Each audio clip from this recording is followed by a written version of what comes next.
Сайн байна уу? iTools компани зүгээс шинээр гаргаж буй MailKey буюу email маркетингийн үйлчилгээний нэвтрэх заавар болон ерөнхий танилцуулгыг хүргэж байна. Та үйлчилгээний захиалан төлбөр хийсний дараа таны iTools цэгийн дээрх бүртгэлтэй email хаягаар нэвтрэх холбоос болон мэдээлэл очино.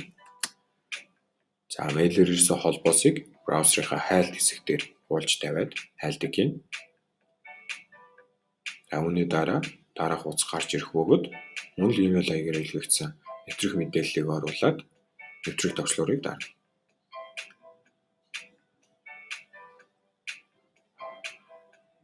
Амжилттай нэвтрэн орсны дараа welcome цогоор буюу угтах хуудас гарч ирнэ. Та цэнхрээр тодтогдсон үгнүүдээр дараад тухайн сэдвтэйгээ холбоотой үйлдэлүүдийг шууд хийгээд явах боломжтой. Та уг хэсэгтээ сайтар танилцах шаардлагатай.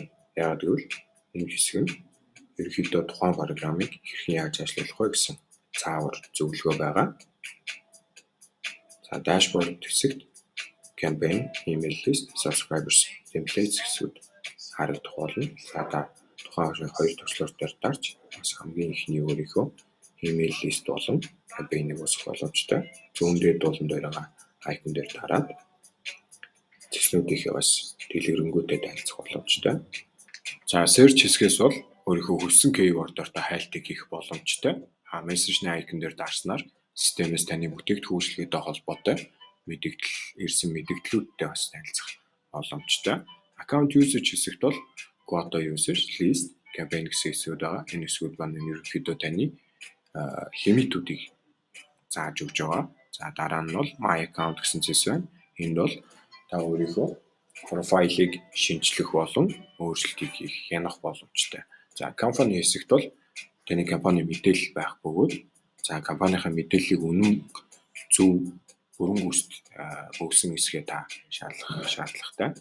Ямар нэг өөрчлөлт шинжилгээ хийсэн тохиолдолд заавал Save Changes товчлуурыг дарж үйлдэлээ хадгалах хэрэгтэй. Одоо бүгдээрээ энд аватараас солиод үзье.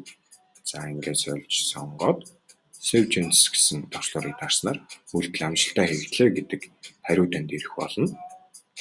Системээс бол Bug Out товчлуурыг дарснаар бүрэн гүйцэд гарна. Ингээд манай ерөнхий танилцуулга маань энд хүрээд өндөрлөж байна. Анхаарал тавьсан та бүхэндээ баярлалаа.